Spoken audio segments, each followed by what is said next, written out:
Welcome everybody to the first episode on YouTube for Arboretum Bites. I think this time we're gonna start from a new page. We went on SoundCloud and we sort of have some experience podcasting over there, but I guess we decided to switch over to YouTube because I felt there's more of an audience here. What's your opinion on it? Yeah, YouTube. We're not gonna introduce ourselves. You don't need to know who we are. Yeah, YouTube is a pretty massive platform for all sorts of things, audio and video. So I think it holds a clear advantage over SoundCloud. I think SoundCloud is usually like those up and coming rappers, like the ones who are like not known at all and like trying to get out there. They kind of use SoundCloud as a medium for that. So maybe a podcast. It wasn't for our sort of like purposes, demographics that we were trying to like reach. Yeah. But I guess we need to, because we're starting from like a fresh page. I guess we should introduce like what the podcast is going to be about. Then we can go into today's topic. Yeah, I agree. So it's kind of like starting from square one. In a way. So this podcast is basically going to be, related to CS. Different topics in computer science, the actual courses, like the industry. But also, stuff that we find interesting. We're not going to limit ourselves to one thing only. We're going to sort of try and expand as much as we can into like different areas that we find interesting. And I'd say like if you're interested, like definitely you should go check out our SoundCloud stuff too. It's by the same name, Arboretum Bites, and like you see, we talked about like a variety of things, a lot of related to our college experience, a lot related to computer science. Some episodes just like random about like food, like that. I think that was our best one, our most passionate one, I'd say. So a lot of different. See, we're very interesting people. A lot of different topics for you guys to get into our heads, I guess. I said a couple of minutes, or maybe seconds ago, that we weren't going to introduce ourselves, but I guess we have to, because we're starting from square one now. But, so we're both CS majors at UC Davis, which is a pretty big public university in California, Northern California, to be more specific. We did not get into Berkeley, so yes, that the stereotype does hold true. Thank you, Hassan Manoj. Yeah. I guess... there are lots of uhs and lots of like pauses right now because we're sort of like getting back into like we're starting from square one again. We're used to just going just straight talking. in and just talking, but like today we were like we really have to like add stuff to like explain what we're doing to here. Just to give everybody, the new people, which is basically everybody, context. Yeah. Yeah. So I definitely know for a fact that hopefully that our podcast will get better later, the more we sort of like, get used to doing stuff on YouTube. Yeah. So do stick around. This episode might not be the best at anything, but everyone has to Starts. Journey starts with the one step. Yeah. Everybody has to start somewhere, So, do you want to get into? Is there anything else about our background that we should mention? Yes, no, that's fine. They'll find out. It's sort of like a one of those mystery podcasts. You'll find out as the podcast goes along. We're both second years. I guess that's something important to Yeah. say. We're second year, so we had that freshman year experience, and now we're like more than halfway through our second year. So Yeah. I guess that'll give you guys some context into how we're thinking and how that might change over the next couple of years. Yep.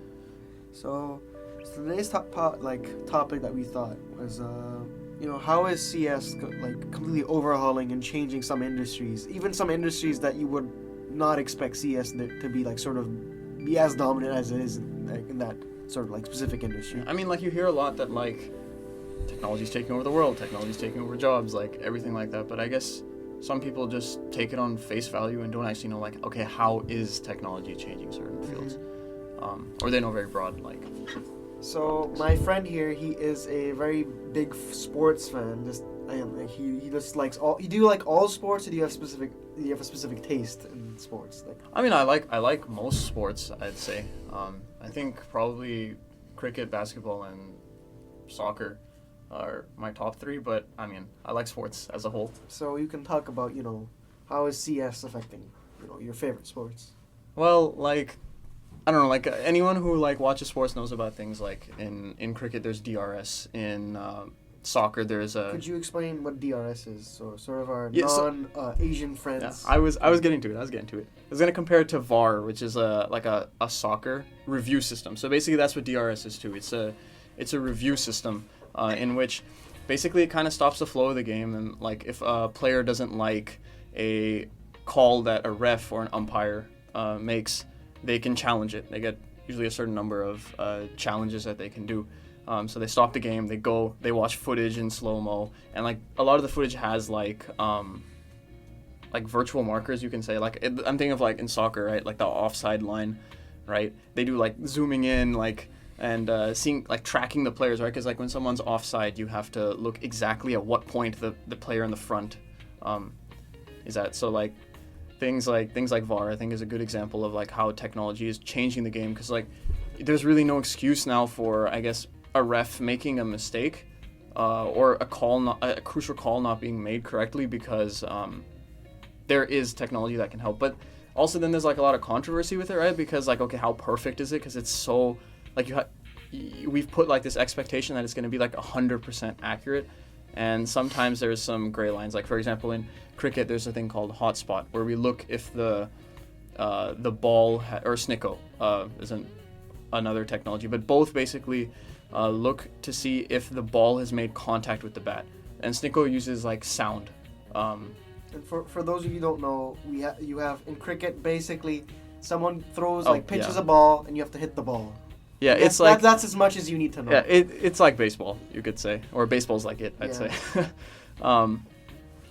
So yeah, like that kind of technology, like a lot of times, like maybe the technology makes a mistake in picking up what made the sound. Was it the bat hitting the ground or the ball hitting the bat? So it does lead to some contentious issues, but I think that extends like to any technology, that it's not gonna be 100% perfect, but you take it on its merit. So I guess that's a sports summary. And then the question of algorithmic bias comes into play.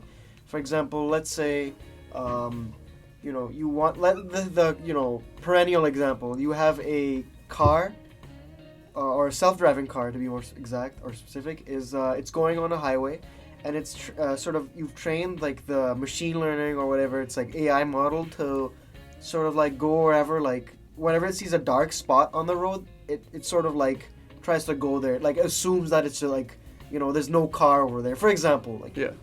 So then different questions come into play. What if you have a really like dark car in that spot, and like will you like, or if you have like different people, like it's like how do I put this lightly? It's like if you have can certain technology, especially, I mean, AI is about like technology, like, or like an algorithm learning almost, right? Mm-hmm. But like, how can you be certain that it'll handle every possible and that's not possible case, right? The whole point of AI is that you just want it to do 99% better than human. If you can prove that the AI can do even like 0.1% better than a human, then you choose the AI.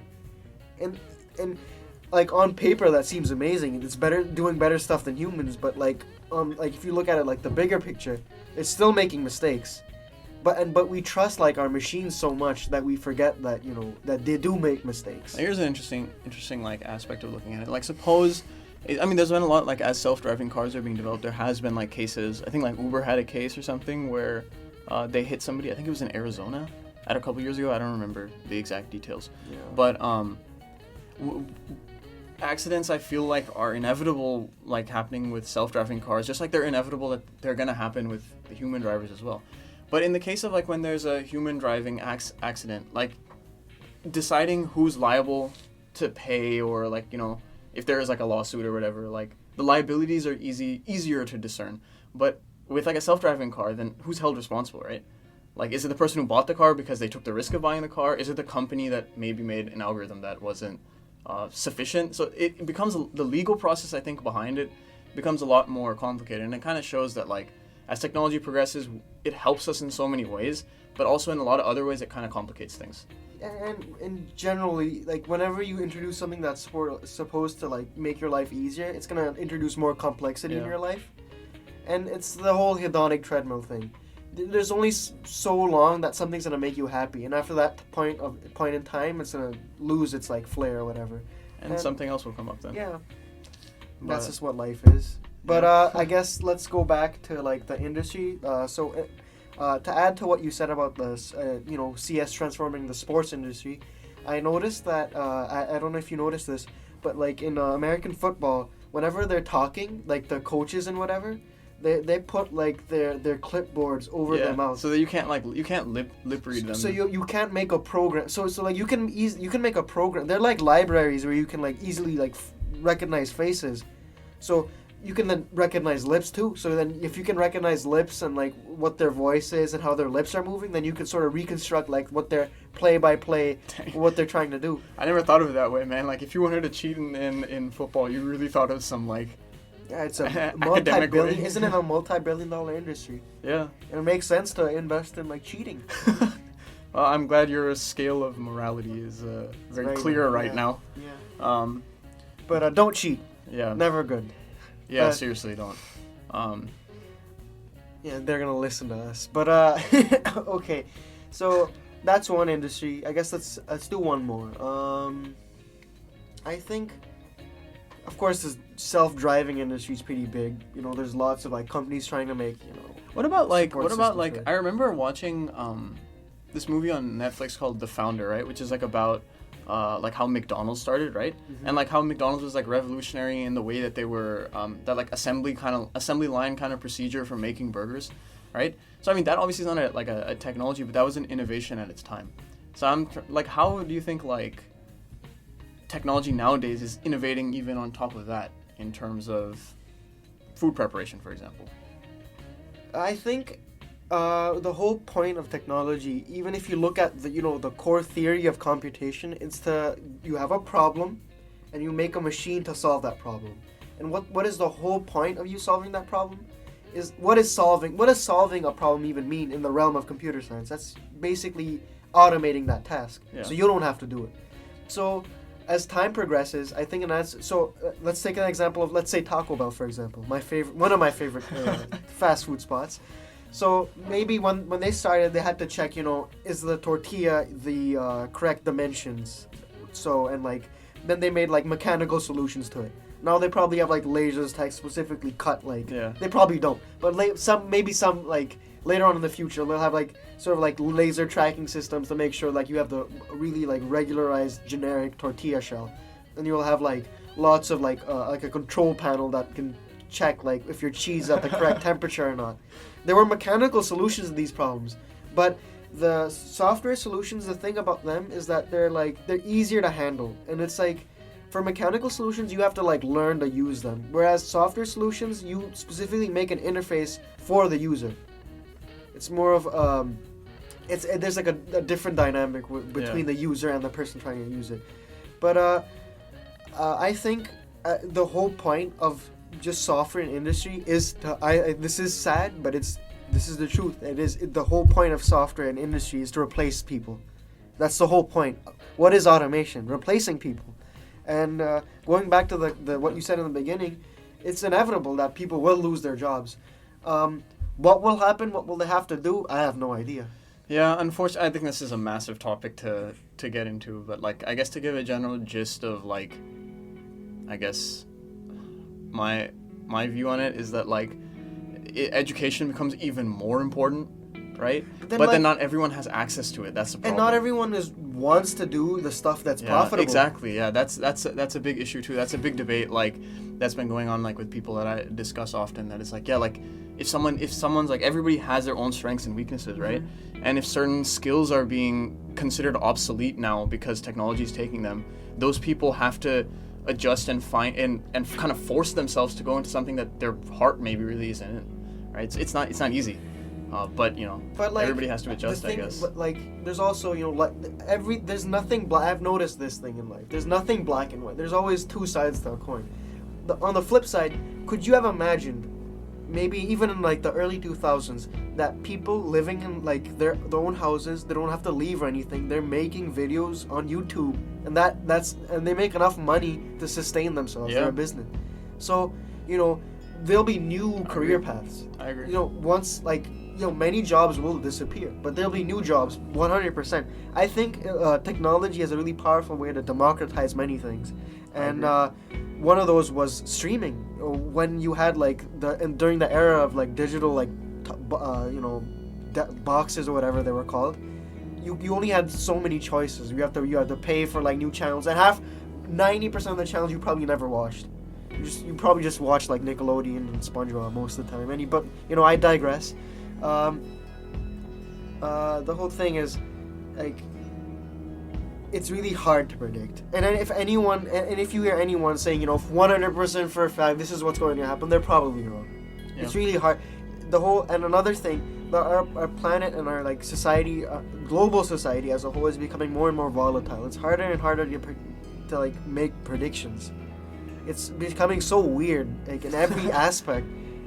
Politics, technology, climate change. There's so many things they're spiraling out of control. We can no longer make good models, in my opinion, about long-term things. What is your opinion on that? I guess that's the final thing we'll stop on. Do you think making long-term models is still a useful thing nowadays? And in terms of long-term models, I mean, business models or like. I think it's not as like you said, it's not as predictable. Things are not as predictable as probably they used to be. I don't think that means that like you stop making models. I think your reliance on them though should, and like your like the rigidity with which you look at them, like this is most likely what's gonna happen 99%. I think that goes away. Mm-hmm. That you still make them and say, okay, this is what I think is gonna happen, but you kind of stay flexible. That you never know what can change. Yeah, and the biggest like kicker for me was like in 2008, the financial crisis. What was called I think it's called a black swan event. It's like you can't predict those types of things. So you have economists from Princeton, Harvard. They weren't able to predict that. So like then the question of like how useful a model is, and how I think the bigger picture in this podcast was like how much trust do we put in our like our tools and our software. And software is a tool. Yeah. We have to admit that our tools are imperfect like us, but most people forget that they are filled with imperfections like us. Yep. All right, I think this is if you found this interesting, I guess we can only we'll try to be more professional than we were on our SoundCloud thing. Yeah. Because I felt like the final episode was really bad because we just struggled to think of things. Yeah. I think this was a good one though. Yeah. In terms of topic and. It's pretty long too. I think we'll try to keep it like smaller. Yeah. So probably next time we'll try to do like 10 minutes. This is going, I think, like 17 minutes. Yeah, but we have to sort of introduce I said. So it was important. All right. Thank you guys. Thank you very much. Hope to read your comments if any. And see you guys next time. See you guys next time.